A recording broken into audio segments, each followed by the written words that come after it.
নমস্কার, বাংলা সেরা গল্পে সবাইকে জানাই স্বাগত। শুরু করছি আজকের গল্প।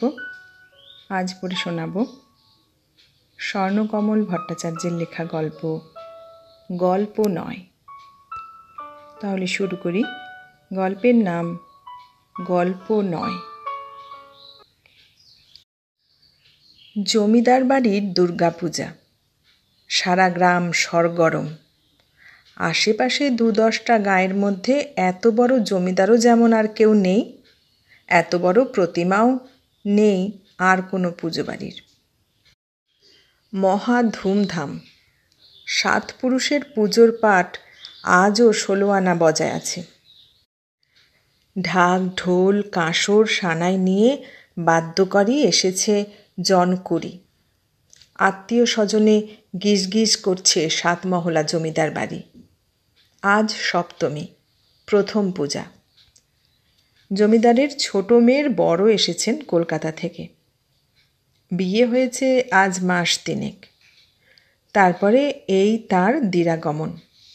অল্প বয়স, কলেজে পড়েন, টেনিস খেলেন, সিনেমা দেখেন, হয়তোবা মাঝে মাঝে একাধটা কংগ্রেসি জনসভায়ও গিয়ে থাকেন। হস্টেলের বন্ধুদের সঙ্গে বড় বড় বিষয় নিয়ে জীবনে অন্তত ২-১টা দিন বিচার বিতর্কে কোন আর যোগ না দিয়েছেন। এহেন নতুন জামাইবাবু আজ বেলা ২টো থেকে মস্ত বড় সমস্যায় পড়েছেন। ঘটনাটা এই, পাঁঠা বলি হবে। মণ্ডপের সামনে ছেলে মেয়ে যুবা বৃদ্ধের ঠাসাঠাসি ভিড়। ৪ জোড়া ঢাক আর ৩ জোড়া ঢোল আর ডজন দেড়েক কাঁসর, ঘণ্টা, শঙ্খ, সানাইয়ের ভরাট ভয়ঙ্কর আওয়াজে সারা তল্লাট গুম গুম করে। জামাইবাবুও বলি দেখতে এসে দাঁড়িয়েছেন চণ্ডী মণ্ডপের এক কোণে। পুরোহিত মন্ত্র পড়ে যূপকাষ্ঠে বাঁধা সদ্য স্নাত ছাগ নন্দনের কপালে রক্তচন্দন লেপে কণ্ঠে তার ফুলের মালা পরিয়ে দিয়ে গেলেন। খড়গধারী এগিয়ে এলেন খাড়া হাতে। কিন্তু চতুর্দিকে রব ওঠে, নন্দ কোথায়, নন্দ? ভিড়ের মধ্যে থেকে জবাব আসে, আগে এই যে আমি। লোকজন ঠেলে ঠুলে সামনে এলো নন্দ। তার হাতে একগাছা দড়ি। তারই জন্যে বলির লগ্ন পণ্ড হতে বসেছিল আর কি। এই মুহূর্তে নন্দই যেন এই মহানুষ্ঠানের মধ্যমণি। শিগগির দড়ি ধরে দাঁড়া, হুঙ্কার ছাড়েন স্বয়ং জমিদার। নিরুদ্ধ নিঃশ্বাসে চেয়ে আছে জনতা। আর ঠকঠক করে শীতে কাঁপছে বলির পাঁঠা।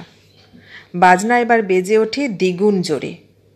নন্দ হাঁড়ি কাঠের কাছে দুহাত উপরে তুলে দড়ি ধরে দাঁড়িয়ে আছে নিশ্চল, নিষ্পন্দ। পাঁঠা বলি শেষ। চতুর্দিকে ওঠে জয়ধ্বনি। জমিদারের মুখে খুশির হাসি। পুরোহিত ঠাকুর সহাস্যে মস্ত বড় টাট থেকে টাটকা চন্দন মাখা একটা রূপোর সিকি এনে নন্দর হাতে দিলেন। সিকিটা মাথায় ঠেকিয়ে নন্দও ভিড় ঠেলে বেরিয়ে গেল সগর্বে। দেখে শুনে নতুন জামাইয়ের চক্ষু স্থির। এই আবার কোন নিয়ম? নিয়ম যখন, তার মানে একটা আছে। সেই মানেটা জানতে জামাইবাবু শটান চলে এলেন অন্দরমহলে, একেবারে ওগো শুনছোর কাছে। স্বামীর সব কথা শুনে তরুণী ভার্যা হেসে কুটি কুটি। এই কথাটা জানবার জন্যে এক ঘর লোকের মাঝখান থেকে অমন করে চোখ ইশারায় ডেকে আনতে হয় বুঝি? তুমি বড্ড ইয়ে। যাই হই সেসব রাত্রিরে শুনবক্ষণ। এবার বলো তো, ওই দড়ি ধরে দাঁড়িয়ে থাকার মানেটা কি? কি জানি। জানো না মানে? ছোটবেলা থেকেই তো দেখে আসছি। চোখ মুখের চাপা হাসির দ্যুতি খানিক কমিয়ে নিয়ে বধূ বললেন, আগে ধরতো নন্দদার বাবা, সে এখন থুরথুরে বুড়ো, ঘর থেকে নড়তেই পারে না। আজ বছর 10 নন্দদাই তো দড়ি ধরে দাঁড়ায় গো। আচ্ছা বিপদ, নিরুপায় জামাতা এবার শাশুড়ির শরণাপন্ন হলেন। দড়ি মাহাত্ম্য বুঝতেই হবে। সেখানেও ওই একই জবাব, জানি না তো। জিজ্ঞাসু জামাতার মুখের দিকে তাকিয়ে স্নেহময়ী জমিদার গৃহিণী মৃদু হাসেন। ওসব ধম্মকম্ম জাগজঙ্গির ব্যাপার, আমরা মেয়ে মানুষ কটাই বা বুঝি বলো। জামাতা এবার এলেন বহির্বাটিতে, শ্বশুরের কাছে। প্রশ্ন করার ধরন দেখে জমিদার মনে মনে খুশি হন না, কিন্তু নিরুপায়। এ তো আর খাস তালুকের প্রজা নয়, নতুন জামাই। শ্বশুর একগাল কাষ্ঠ হাসি হেসে বলেন, তোমরা আজকালকার ছেলে সব ব্যাপারেই অর্থ খুঁজে বেড়াও। বিশ্বাসে মিলায়ে হরি, তর্কে বহুদূর। একটা কথা ভুলো না বাবা, যারা এইসব নিয়ম প্রথা করেছিলেন আমাদের সেই পূর্বপুরুষরাও মানুষ ছিলেন, ঘাস খেতেন না। এবার জামাই গেলেন চণ্ডীমণ্ডপে পুরোহিতের কাছে। প্রশ্ন শুনে তিনিও চক্ষু কপালে তোলেন। সে কি, এর আবার? কারণ তো একটা আছেই ঠাকুরমশাই। হ্যাঁ, তা আছে বই কি, নিশ্চয় আছে। পুরোহিত আমতা আমতা করতে থাকেন। তবে কি জানো বাবা, ছোটবেলায় আমার ঠাকুরদার সঙ্গে পুজোর 3 দিন তো এখানেই কাটাতাম।